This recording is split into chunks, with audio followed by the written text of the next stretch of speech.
नको. आता ते बोलत असताना ते मध्ये बोलले तरी मी शांत बसलो. बरोबर आहे का मॅडम? आता मला बोलू द्या, त्यांना सांगा, नाहीतर मी बोलणार नाही, मी थांबतो मग इथं. हाके बोला तुम्ही. आवाज पोचतोय का? जे हाके बोला. हा, मला सांगा मी काय प्रश्न उपस्थित केलेत. मी गावगाड्यातल्या 350 जातींचा समूहाचा मी प्रश्न बोलतोय. मी एका जातीचं नाही बोलत. त्यामुळे मी एका विशिष्ट समूह मी ज्या समाजातून येतो ना, धनगर समाजातून, त्याच्या यशवंत महामेश योजनेला 1 रुपया दिलेला नाही. हे सत्ताधारी लोकांनी 10,000 कोटीची घोषणा या महाराष्ट्राच्या धनगर समाजाला केली. मी धनगर समाजाचा उल्लेख नाही केला.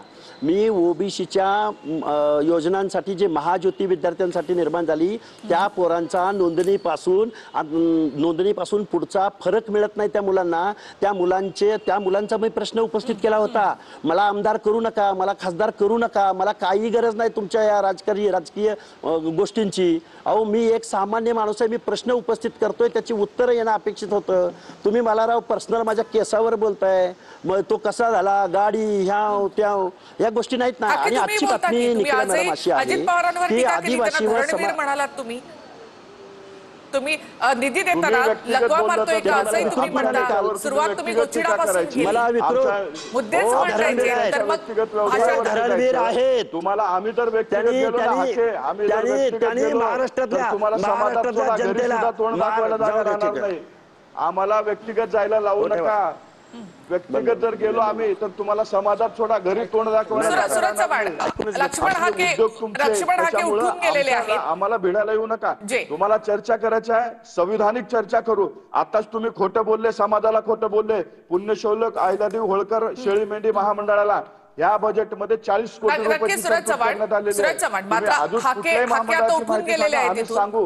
हाकेंचं म्हणणं आहे की माझ्या या सगळ्या प्रश्नांची उत्तरं द्या. नाही, चुकीची माहिती ते सांगतायत. ते का जात आहेत उठून तुम्हाला सांगतो. ते का जात आहेत कारण ते बोलू शकत नाहीत. त्यांना फक्त वन साइड बोलायचं आहे. त्यांना चर्चेला कुठेही तयार आहोत, बजेटवरती चर्चा करायला कुठेही तयार आहोत. आज त्यांना सांगतोय ना, तुमच्या समोर सांगतोय, अहिल्यादेवी होळकर शेळी मेंढी महामंडळाला 40 कोटी रुपयाचा निधी आत्ताच्या बजेटमध्ये दिलेला आहे. या बजेटमध्ये पुरवणी यादीमध्ये अजून उर्वरित तरतूद केली जाते. तरी सुद्धा हे समाजाची विशेष दिशाभूल करतायत. त्या वेगवेगळ्या महामंडळांना किती तरतूद केली याची सुद्धा आम्ही माहिती देऊ. परंतु हे हाके जे ग्रस्त आहेत त्यांना फक्त प्रसिद्धी पाहिजे. पवारावरती बोलल्यावरती प्रसिद्धी भेटते, हे यांचं तळयंत्र आहे. या माणसाबद्दल जर माहिती सांगितली तर मी या TV9च्या माध्यमातून सांगतो, हा समाजाला सोडा, घरी तोंड दाखवायला जागा राहायची नाही या माणसाची. कारण ह्या पुण्यातले उद्योग, पेठेतले उद्योग कसे उद्योग आहेत हे जर आम्ही काढलं तर हाकेनी लक्षात ठेवावं की तोंड दाखवायला सुद्धा जागा राहणार नाही. त्याच्यामुळे राष्ट्रवादीवर बोलत असताना, राष्ट्रवादीच्या नेत्यावर बोलत असताना काळजीपूर्वक बोलावं. अन्यथा लक्ष्मण हाकेंनी जे प्रश्न उपस्थित केलेले आहेत त्याची जाहीर उत्तरं द्यावीत ही अपेक्षा असेल सरकारकडनं देखील. खूप खूप धन्यवाद तुम्ही आमच्याशी बोललात त्याबद्दल.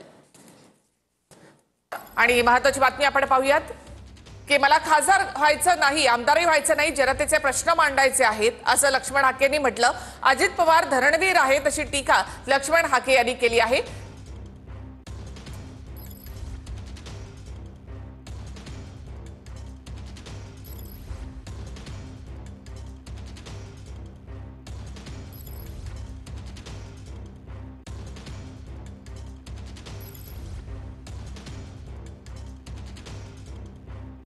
तर मला आमदार आणि खासदार व्हायचं नाही असं लक्ष्मण हाकेंनी म्हटलंय. ते सूरज चव्हाण यांच्याबरोबरच्या चर्चेमधून उठून गेले. मात्र माझ्यावर जे शब्दप्रयोग करण्यात आले त्याला देखील लक्ष्मण हाके यांनी त्यांच्यावरच्या शब्दप्रयोगांना आक्षेप घेतलेला आहे.